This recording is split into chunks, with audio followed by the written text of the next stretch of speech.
मेरे पिताजी ने भी एक दिन के लिए इस फिल्म में काम किया था. He wanted to be an actor many years ago, which I got to know later. लेकिन उन्होंने इतनी गंदी एक्टिंग की कि आई थिंक कि आसिफ साहब ने कहा बेटा तुम एक्टिंग मत करो, तुम एक्टर पैदा करो जाकर.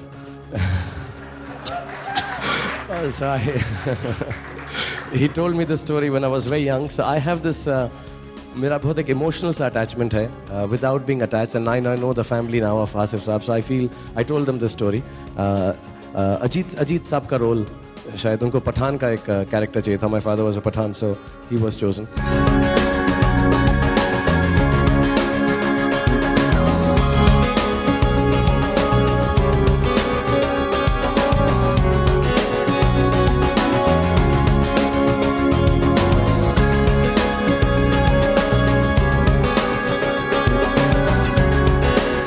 The Badshah of Bollywood is a big fan of Badshah films, K. Asif's Mughal-e-Azam, and so Shah Rukh Khan and Akbar Asif launched a documentary Mughal-e-Azam, a tribute by a son to his father, in Mumbai, which has also been produced by Red Chillies Entertainment. Let's check it out. सब के सब ने किसी ना किसी form में, किसी ना किसी तरह से, किसी ना किसी किस्से में, किसी ना किसी कहानी में मुग़ल-ए-आज़म का नाम ज़रूर सुना होगा, देखी होगी, उसको सराहाया होगा. और बचपन में मैंने भी वो फिल्म देखी थी उस उम्र में जब शायद मुझे फिल्मों की समझ भी नहीं थी. बट जब दूसरी बार उसको देखा तो कम समझ होने के बावजूद भी जो उसका आकर्षण है, उसकी अट्रैक्शन है, उसकी ब्यूटी है, उसकी परफॉर्मेंसेस हैं, उसका कलर है, उसका जो मैग्नम ओपस क्वालिटी है, I think that is something none of us can deny.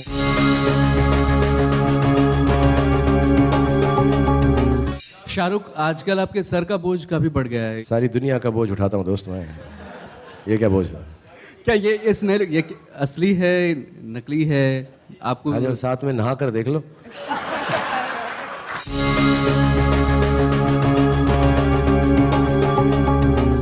जब एक हफ्ता पहले हम आपसे मिले थे जोर का झटका के इंटरव्यूज पे, तो बाल बहुत छोटे छोटे थे.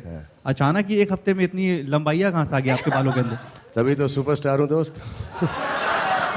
जो कहो एक सेकंड में बढ़ा लेता हूँ.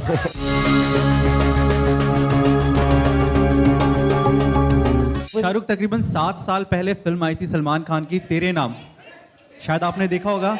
जो स्टाइल आपके बालों का है, सलमान का भी वही स्टाइल था. कहीं से इंस्पिरेशन सलमान से मिली आपको?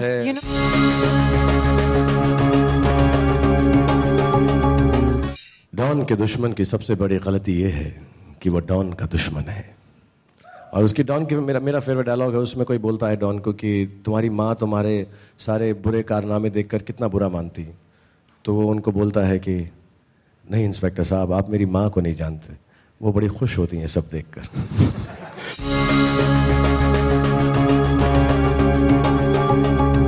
जितनी भी औरतें हैं यहाँ पर, मुझे वैसे ही उनकी बहुत इज्जत है. मैं औरतों से बहुत प्यार करता हूँ और बहुत बहुत रिस्पेक्ट करता हूँ उनकी.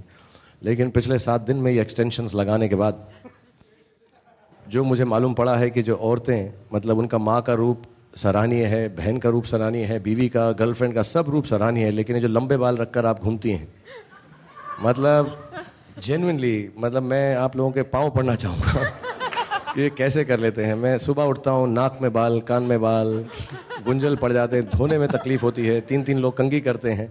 But yeah, it is really painful. I'm waiting for the shooting of Dawn to get over. I mean, it's really nice. I have 4 women all the time looking after me, which is beautiful. But अब मेरी बेटी मुझको देखकर बोलती है कि पापा, I want to give you a bath. तो बहुत तकलीफ में मैं हूँ उस वक्त, लेकिन मेहनत नहीं करूँगा तो फिल्म अच्छी नहीं लगेगी. तो डॉन जैसे ही ख़त्म होगी मैं इनको कटवा लूँगा, निकाल लूँगा.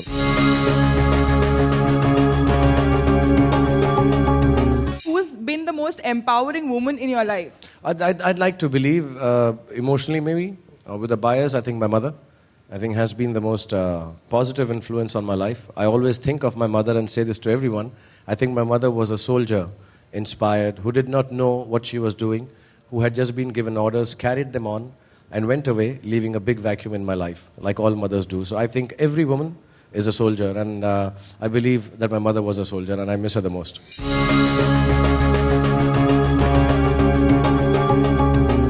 हमारे ज़माने में जो मदर्स थी वो चाहती थी कि हर कोई हीरो जो बने तो वो मिस्टर अमिताभ बच्चन बने. हमारे मदर के ज़माने में जब मैं छोटा था तो कहती थी तुम दिलीप कुमार जैसे दिखते हो. और मुझे बहुत खुशी हुई जब मैं यहाँ पर, दिलीप साहब मेरे फैमिली को जानते थे, पेशावर के हम सब, सो जब मैं यहाँ पर आया, उनसे मिला और सायरा जी से मिला, तो उन्होंने भी मेरे बाल हिलाकर, ये वाले बाल नहीं, छोटे वाले बाल, असली वाले बाल हिला के मुझे कहा कि you remind me if we had a child he would look like you. So I have been more inspired by the personal love that Dilip Saab and Saira ji has bestowed upon me whenever I've met them. I get tears in my eyes when I see them. And of course, as an actor, I understood him. He's such a great actor that I understood Dilip Saab's acting after I became an actor myself and studied acting in theatre. And I think he is one of the greatest influences, more than just the greatest actor in this country, greatest influences on acting in contemporary cinema. And for years, his kind of acting, his style of acting, his nuances and the realism that he brought to Indian cinema is going to be one of the main reasons that Indian cinema has become international.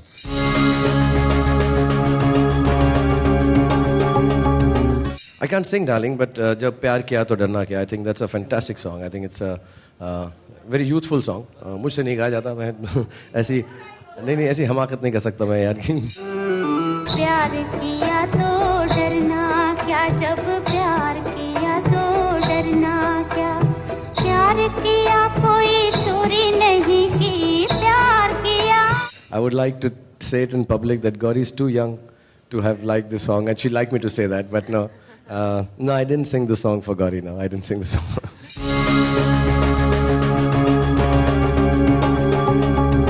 मैं Berlin में my name is Khan को promote करने के लिए गया हुआ था. हमारी फिल्म चूज़ हुई थी वहाँ शोकेस के लिए, और मैं बहुत बड़े डायरेक्टर प्रोड्यूसर मार्टिन स्कॉर्सेज़ी साहब से मिला था.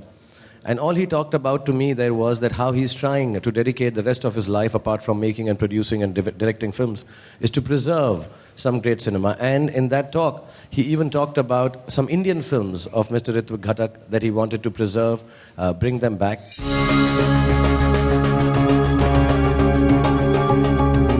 मेरी फिल्म अभी यार, अभी तो तुम ऐसे अभी से मेरे को तुम रिटायरमेंट का प्रोग्राम करो. अभी तो यार, अभी तो बहुत सी फिल्में बनाऊंगा मैं इंशाल्लाह. और क्लासिक एक्चुअली बनाई नहीं जाती, बन जाती. मुझे ऐसा लगता है, छोटा मुंह बड़ी बात, लेकिन मुझे ऐसा लगता है दिल वाले शायद अगले 10-15 साल में इंशाल्लाह यश जी की वजह से, आदि की वजह से और बाकी आर्टिस्ट की वजह से बन जाए, ऐसी लोगों को पसंद आए.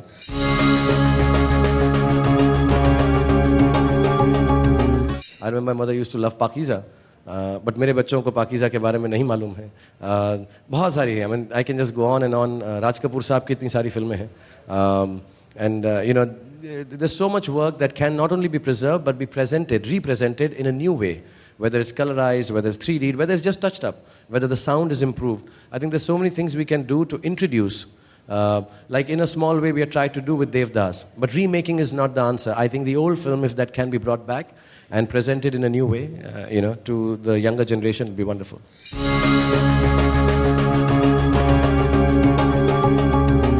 मैंने शायद 8 या 9 फिल्में प्रोड्यूस की हैं रेड चिलीज़ में. कुछ अच्छी, कुछ बुरी, कुछ चली, कुछ नहीं चली. और हमेशा मेरे दिल में ऐसा रहता है, अभी हम जो नई फिल्म बना रहे हैं रावण की, कुछ नया करें. और टेक्नोलॉजी इतनी मिल गई है, इतनी फैसिलिटीज़ मिल गई हैं कि the only thing that you require is कि पैसा अगर आ जाए तो we can achieve a lot more. But इस ज़माने में जब 10 साल लगे इस फिल्म को बनाने में, यू सी वन शॉट.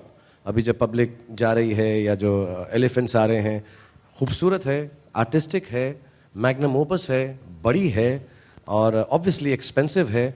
और ये फिल्में आई थिंक तब तक नहीं बन सकती जब तक दिल से ना बने. इनके लिए ना पैसा चाहिए, ना नज़र चाहिए, ना कुछ भी नहीं चाहिए. आई थिंक बहुत बहुत दमदार दिल चाहिए.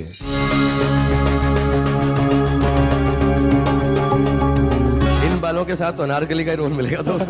आई know nothing about the budget darling.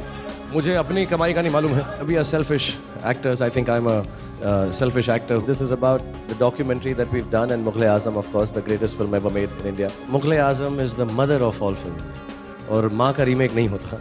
Salim तुम्हें मरने नहीं देगा, अनारकली और हम तुम्हें जीने नहीं देंगे. It's so important to preserve our history. This is the history in the line of work that I do. So I'm trying to do my best. मैं इस डॉक्यूमेंट्री में सूत्रधार भी हूँ. मैंने बातचीत भी की है. So hopefully you will see it. And hopefully everybody will enjoy it. So thank you for being here. Bollywood Hungama News Network. They don't find themselves in a cinema hall. Instead, they feel transported into Akbar's kingdom. And the director names his vision Mughal-e-Azam.